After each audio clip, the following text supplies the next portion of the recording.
donc pour cette conférence organisée par Adèle Epi. Tout le mérite de cette soirée de débat revient à Timothée qui a géré, il faut le dire, le projet de A à Z, et je crois qu'on peut d'ores et déjà l'en féliciter tant le travail accompli a été énorme. Alors le thème retenu ce soir est intitulé « Des vides juridiques dans le droit de la propriété intellectuelle, quelles pistes de protection pour les créations oubliées ?» La nature a horreur du vide, vous le savez, et le droit aussi. Le droit aussi, et le juge, on le sait, s'expose à un déni de justice s'il ne tranche pas le litige qui lui est soumis. La notion de vide juridique est-elle opportune? Face à une situation non prévue par les textes, y a-t-il pour autant un vide juridique? Vide que l'on peut constater objectivement. Ou bien est-on plutôt en présence d'une demande subjective de droit émanant d'une partie de la population, d'une profession, d'un lobby?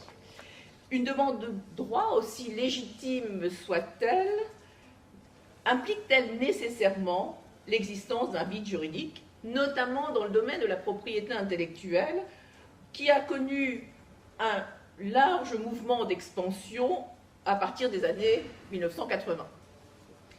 Alors, pour traiter de ces questions, et bien sûr, pour sans doute en poser d'autres, 4 intervenants d'horizons assez différents ont accepté de nous présenter leur point de vue. Alors, nous les en remercions bien évidemment très chaleureusement.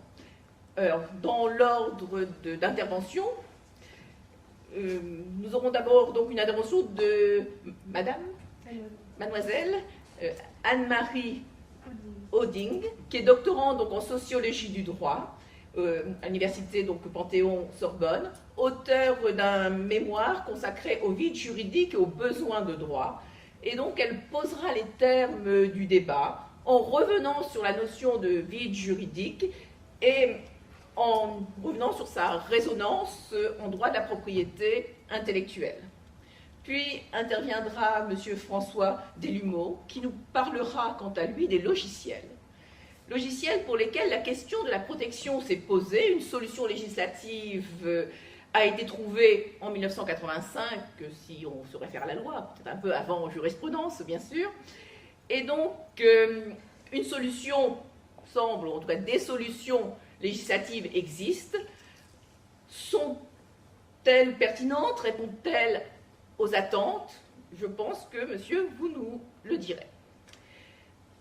Ensuite, maître Clotilde Delbecq, avocate au barreau de Lille, abordera la délicate question de la protection des parfums qui agite la jurisprudence depuis quelque temps, et donc votre éclairage sur la position notamment de la Cour de cassation est très attendu.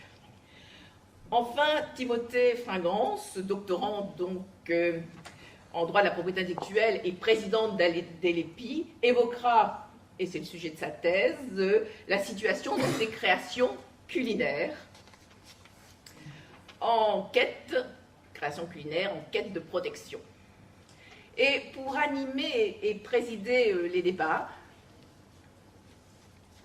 Gaël Escat, qui est un ancien étudiant du master droit de la propriété industrielle et qui donc parraine cette année la promotion donc, de Misus 2013. Et il est aussi, bien sûr et surtout, conseil en propriété industrielle. Je vous remercie. Je passe tout de suite la parole donc à Gaël. Eh bien, merci Madame Blary pour cette introduction. Tout d'abord, merci à tous d'avoir répondu présent à l'invitation de l'Adèle-Epi. Et merci à nos intervenants d'avoir répondu à l'invitation également. Revenons tout de suite au thème de notre conférence d'aujourd'hui, des vides juridiques dans le droit de la propriété intellectuelle. Quelles pistes de protection pour ces créations oubliées?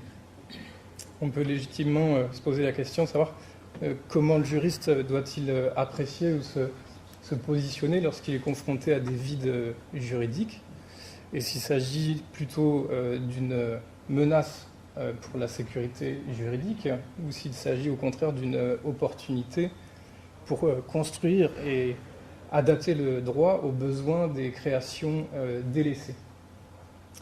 À travers vos différentes interventions, nous allons d'abord définir la notion de vide juridique, on l'a vu, et puis aborder par des cas concrets des plus aboutis en termes d'évolution du droit positif, je pense aux logiciels, aux moins aboutis pour les recettes, en passant par les parfums très représentatifs des débats et des controverses en cours. Je laisse pour commencer la parole à Anne-Marie Odine.